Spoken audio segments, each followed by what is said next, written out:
সুপ্রভাত বন্ধুরা, আজ 23 নভেম্বর রবিবার।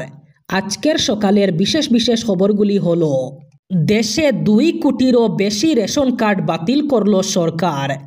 2 কোটিরও বেশি লোকের নাম কর্তন হলো রেশন কার্ডের হিতাধিকারীর তালিকা থেকে। দেশ জুড়ে ইতিমধ্যে শুরু হয়েছে অযোগ্য হিতাধিকারীদের বিরুদ্ধে অভিযান। কেন্দ্র সরকারের বড় সিদ্ধান্ত। ইতিমধ্যে ভুয়ো হিতাধিকারীদের নাম কর্তনের অভিযান শুরু হয়েছে দেশে। জানা গেছে ইতিমধ্যে সারা দেশ জুড়ে 2 কোটিরও বেশি অধিক রেশন কার্ড বাতিল করা হয়েছে। ওই 2 কোটিরও বেশি রেশন কার্ডের হিতাধিকারীদের নামে রেশন দেওয়া বন্ধ করে দিয়েছে সরকার। রাজ্যে এবার নিযুত ময়নার মতো প্রকল্প শুরু হবে ছেলেদের জন্য।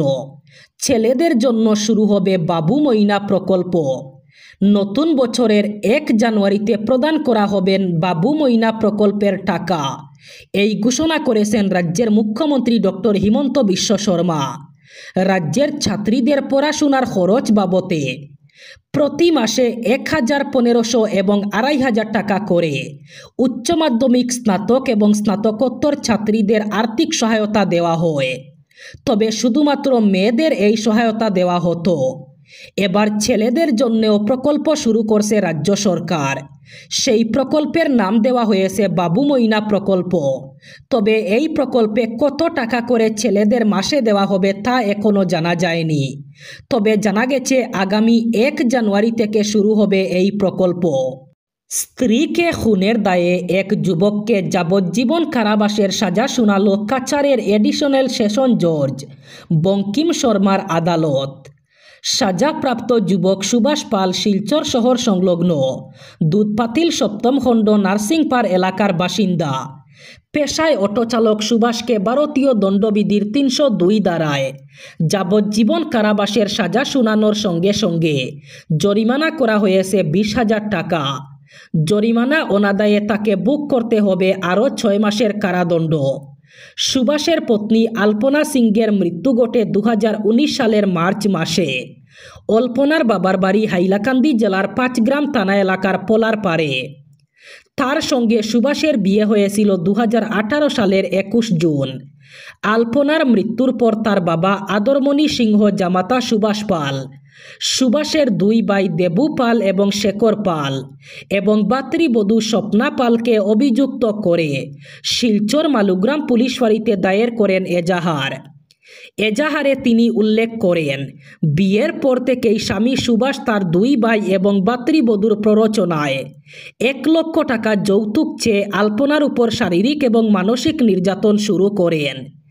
এই খবর পেয়ে তিনি অন্যান্য পরিজনদের নিয়ে আলপনার শ্বশুরবাড়িতে গিয়ে সুভাষ সহ তার 2 ভাই এবং ভাতৃবধূর সঙ্গে কথাবার্তা বলে তাদের নির্যাতন না চালানোর অনুরোধ জানান। যদিও এতে কোনো কাজ হয়নি। আলপনার উপর নির্যাতন অব্যাহত থাকে। এসব চলতে থাকার মধ্যেই 2019 সালের 1 মার্চ দেবু তাদের ফোন করে জানায় আলপনার মৃত্যু ঘটেছে। এই খবর পেয়ে তারা ছুটে আসেন দুধপাতিলে আলপনার শ্বশুর বাড়িতে। এসে দেখতে পান অল্পনা যে ঘরে থাকতেন সেই ঘরে তালা বন্ধ। তখন তারা খবর দেন মালুগ্রাম পুলিশ ফাঁড়িতে। পুলিশ বাড়িতে পৌঁছে তালা ভাঙ্গার পর দেখা যায় ঘরের ভিতর বিছানার উপর শয়িত রয়েছে আলপনার মৃতদেহ এবং মৃতদেহের গলায় ছিল একটি চিহ্ন। এজাহারে এভাবে ঘটনার বয়ান দিয়ে আদরমণি সিংহ সন্দেহ ব্যক্ত করেন আলপনাকে শ্বাসরুদ্ধ করে খুন করা হয়েছে। এজাহারের ভিত্তিতে পুলিশ মামলা নথিভুক্ত করে তদন্ত চালায়। এরপর গ্রেফতার করা হয় সুভাষকে। এক ভয়ঙ্কর দুর্ঘটনা। বাইক এবং ট্রেলারের সংঘর্ষে প্রাণ হারালো 3 যুবক। এই মর্মান্তিক সড়ক দুর্ঘটনাটি সংঘটিত হয়েছে শুক্রবার রাতে কুকরাঝাড়ের কাকপাথরের বারদিরাকে। নিহতরা হলেন দীপঙ্কর মোরান, সুররাজ ফুকন এবং দীপজ্যোতি মোরান। স্থানীয় সূত্রে জানা যায় একটি দ্রুতগামী ট্রেলার এবং বাইকের সংঘর্ষে ঘটনাটি ঘটেছে। দুর্ঘটনার তীব্রতায় ঘটনাস্থলেই 3 যুবকের মৃত্যু হয় বলে ধারণা করা হচ্ছে।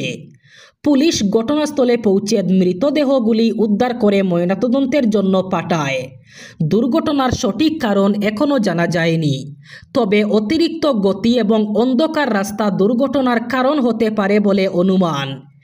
এই ঘটনায় এলাকায় শোকের ছায়া নেমে এসেছে। নিহতরা এলাকারই বাসিন্দা হওয়ায় পরিবার এবং স্থানীয়দের মধ্যে নেমে এসেছে গভীর শোক। পুলিশ এই ঘটনার তদন্ত চালাচ্ছে। 24 ঘন্টা পেরোতে না পেরোতেই আবারও ভূমিকম্পে কেঁপে উঠল বাংলাদেশ।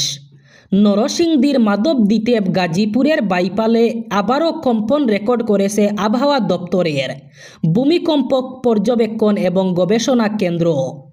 শনিবার সকাল 10:36 এই কম্পন রেকর্ড করা হয়। রিক্টার স্কেলে এই কম্পনের মাত্রা ছিল 3.3। ভূমিকম্প পর্যবেক্ষণ এবং গবেষণা কেন্দ্রে দায়িত্বরত পেশাগত সহকারী জানান, তিনি বলেন, এটি একটি মাইনর ভূমিকম্প। এর উৎপত্তিস্থল ছিল বাইপাইল। এদিকে শুক্রবার সকালের ভূমিকম্পে মৃতের সংখ্যা বেড়ে দাঁড়িয়েছে 10-এ। এর মধ্যে 2 শিশুও রয়েছে। ভূমিকম্পে প্রাণ হারান ঢাকায় 4 জন, নরসিংদীতে 5 জন এবং নারায়ণগঞ্জে 1 জন। এছাড়া বিভিন্ন জেলায় কয়েকশো মানুষ আহত হয়েছেন। নরসিংদীতে বাবা ও ছেলের মৃত্যু হয়েছে। রাজ্যের হাজর সোনিয়াদিতে সকালে ঘটে গেল এক মর্মান্তিক সড়ক দুর্ঘটনা। দ্রুত গতিতে আসা একটি বোলেরো গাড়ি 3 জন ছাত্রীর উপর উঠে যায়। টিউশনে যাওয়ার সময় পেছন দিক থেকে গাড়িটি তাদের ধাক্কা দেয় বলে প্রত্যক্ষদর্শীদের অভিযোগ। এই দুর্ঘটনায় এক ছাত্রীর ঘটনাস্থলেই মৃত্যু হয়েছে। আহত আরও 2 ছাত্রীকে গুরুতর আহত অবস্থায় গৌহাটি মেডিকেল কলেজ হাসপাতালে ভর্তি করা হয়েছে। দুর্ঘটনার পর স্থানীয় মানুষের মধ্যে তীব্র উত্তেজনার সৃষ্টি হয়। ক্ষুব্ধ জনতা সড়কের মাঝখানে দুর্ঘটনাগ্রস্ত গাড়িটি আগুন দিয়ে পুড়িয়ে দেন। মৃত ছাত্রীর নাম আদনিন নেহা। তিনি জ্ঞানজ্যোতি ন্যাশনাল স্কুলের ছাত্রী ছিলেন। আহত 2 ছাত্রী হলেন শাহিন আক্তারা এবং নাজমিন আক্তারা।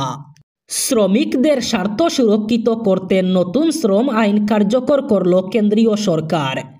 2020 সালে কেন্দ্রীয় সরকার শ্রমিকদের স্বার্থ সুরক্ষা নিশ্চিত করতে দেশের বিভিন্ন রাজ্যের 44টি শ্রম আইন সংশোধন করে 4টি নতুন কোড চালু করার বিল এনেছিল সংসদে। অবশেষে শুক্রবার সেই বিলটি আইনে পরিণত হলো। নতুন শ্রমবিধি অনুযায়ী সপ্তাহে 48 ঘন্টা কাজ বাধ্যতামূলক, তবে সেটা 4 দিন, 5 দিন অথবা 6 দিনে হতে পারে।